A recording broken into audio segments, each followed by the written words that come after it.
Essa é uma das questões mais difíceis que a gente pode ter de lidar. Quando esse título da reflexão aqui hoje é "Se você não existisse, que falta faria?" Em última instância, a grande pergunta é: fazemos por merecer? Por merecer a existência, a vida, esse mistério magnífico do qual nós participamos e não conhecemos toda a razão? Essa vida que nós partilhamos com outras e outras formas de vida. Será que nós a desperdiçamos, a colocamos fora? É interessante, porque as homenagens que a gente recebe, elas, vez ou outra, nos levam exatamente a pensar isso. Será que nós fazemos por merecer? Merecer o quê? A amizade que partilhamos, a solidariedade que nos oferecem, a alegria que a gente pode ter, os momentos também de fraternidade que se tem, aquilo que é para nós uma condição de existência que não necessariamente é colocada com outras e outros. Eu penso isso no ponto de partida desta reflexão exatamente por isso. Isto é, fazer por merecer. Eu tenho um livro que eu gosto demais de uma frase que nele está, porque é uma frase que circula na internet como sendo da minha autoria. E ela não é da minha autoria. Uma das coisas interessantes é que esse livro, chamado Qual é a Tua Obra?, ele tem uma frase de um estupendo político britânico do século XIX, chamado Benjamin Disraeli. Ele dizia: a vida é muito curta para ser pequena. A vida é muito curta para ser pequena. Basta que a vida curta seja para que a gente consiga pequená-la de algum modo. Claro que a vida é curta. Dura em média hoje 75 anos. 75. Alguns vão mais, outros menos. Há 100 anos, a vida média era de 42 anos. 42? Diz assim, não é possível. Meu avô foi até 90, mas quantos filhos dele sobreviveram? Minha avó foi até 95, mas lembra, se eu ouvi falar, minha avó, minha bisavó, teve 10 filhos, só 6 vingaram. A vida média era de 42 anos. Quando a gente ouve falar, por exemplo, e você tem alguém que está bem longe, há alguém como Jesus de Nazaré, que viveu até 33 anos de idade, de acordo com a narrativa dos cristãos, 33 a 2000 anos, era alguém absolutamente sênior. Nós precisamos cautela para não refletir fora desse prumo. Claro que 75 anos é pouco. Quando eu tinha 20 anos, alguém de 40 anos estava longe. Quando eu fiz 40 anos, alguém de 60 estava longe. Quando eu quebrei o joelho e tive que operar, a vida ficou longe. Quando eu fiz 60 anos, alguém de 80 está na minha cola. É pouco. É pouco. E ainda com uma encrenca, dividido em 3 grandes ciclos. Do 0 aos 25 você está se montando. Sua estrutura física, psíquica, relacional, cognitiva, reprodutiva, hormonal.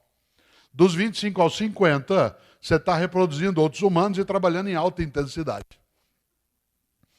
E dos 50 aos 75, você se prepara para o check-out.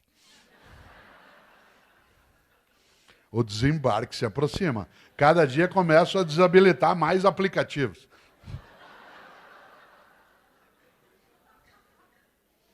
Do 0 aos 25 você monta, dos 50 aos 75 você desmonta. Pelo meio você trabalha muito, estuda muito, assiste palestra. Depois vai embora. Se bobear, desperdiçou.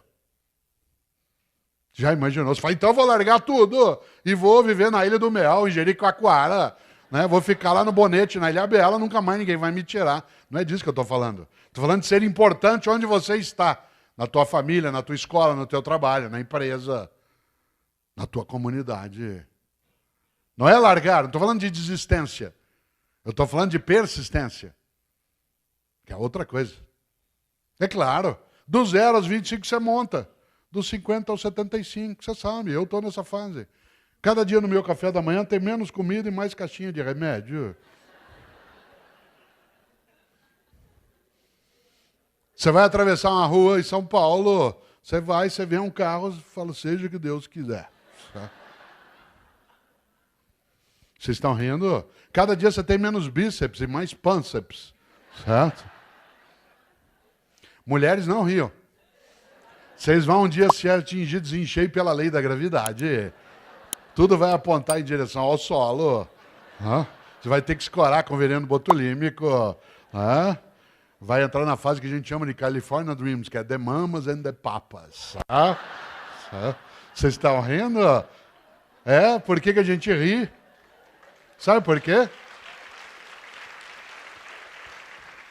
Porque faz escuro, mas eu canto. Faça por merecer. Olha só. Do 0 aos 25 monta. E depois, claro. Eu vou contar uma história, ela é um pouco politicamente incorreta, mas ela serve para ilustrar isso. Um grupo de meninos, aos 20 anos de idade, sentados num bar, à noite, tomando uma cerveja. Aí um vira para os outros e fala assim, gente, ô velho, eu conheci uma menina, isso aos 20 anos de idade. Aos 40 anos de idade, o mesmo grupo está sentado, o cara falou assim, gente, mas eu conheci um restaurante. Aos 60, o mesmo grupo está ali, o cara fala, gente, mas eu conheci um médico. Vai alterando a referência em algumas situações. Nós temos uma encrenca adicional. A vida dura, em média, 75 anos e nós somos um animal que dorme demais. Dorme demais. Há pessoas que dormem 8 horas num dia. Isso dá 1/3 do dia. Num dia de 24, 1/3 do dia, o que significa que numa vida de 75 anos você dorme 25 anos.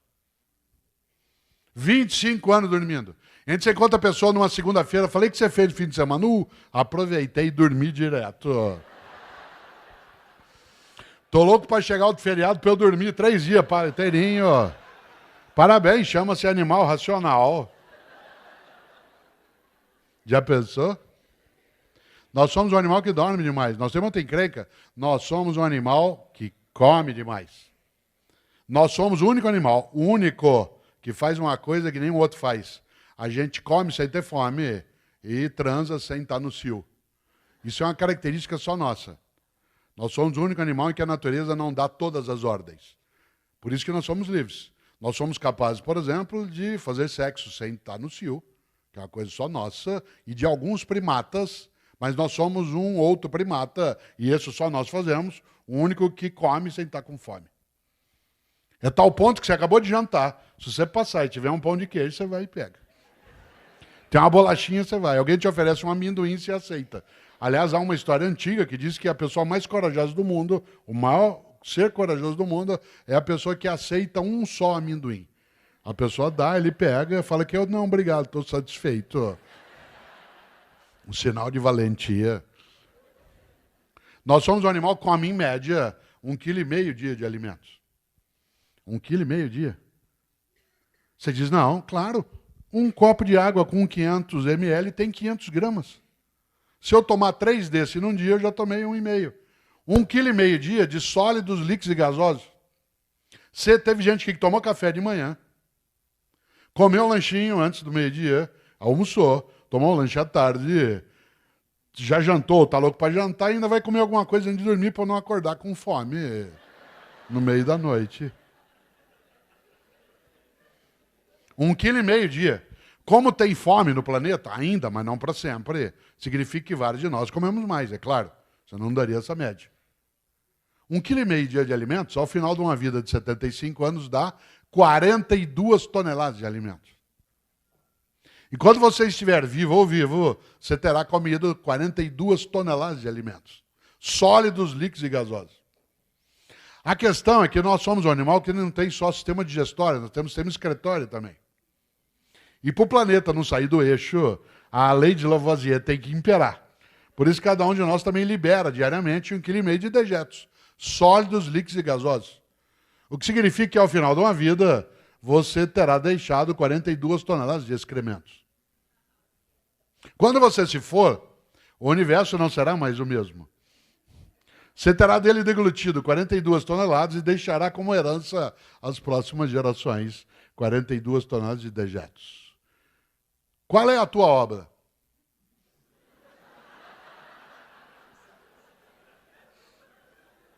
Você sabe que tem gente que mata, liquida, humilha, destrói, só para poder dormir mais do que é necessário, comer mais do que precisa e excretar em banheiros especiais. Interessante. Os programas de TV que fazem mais sucesso são aqueles que mostram as pessoas comendo, bebendo e excretando, trancados em lugares. Comendo, bebendo e excretando, a pessoa diz que não tem 1 hora por dia, para ela ver lua junto, fazer uma oração, cantar, ler alguma coisa, fazer um trabalho de voluntariado. Mas ela tem 1 hora por dia para ficar parado vendo na TV pessoas comendo, bebendo e excretando pelos 7 ou 8 orifícios que tem.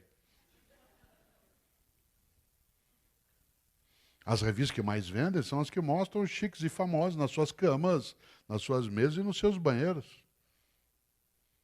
Isso é o reino da mediocridade. Depois morre. Sabe o que fala na hora que está morrendo? Eu escrevi isso no livro Qual é a Tua Obra. Eu gosto dessa perspectiva de pensar. Sabe o que a pessoa fala quando ela está morrendo? Quem aqui é médico ou médica sabe disso. Ela não gruda na tua mão e diz assim, doutor, pelo amor de Deus, deixa eu viver mais um dia que eu quero mandar em mais gente.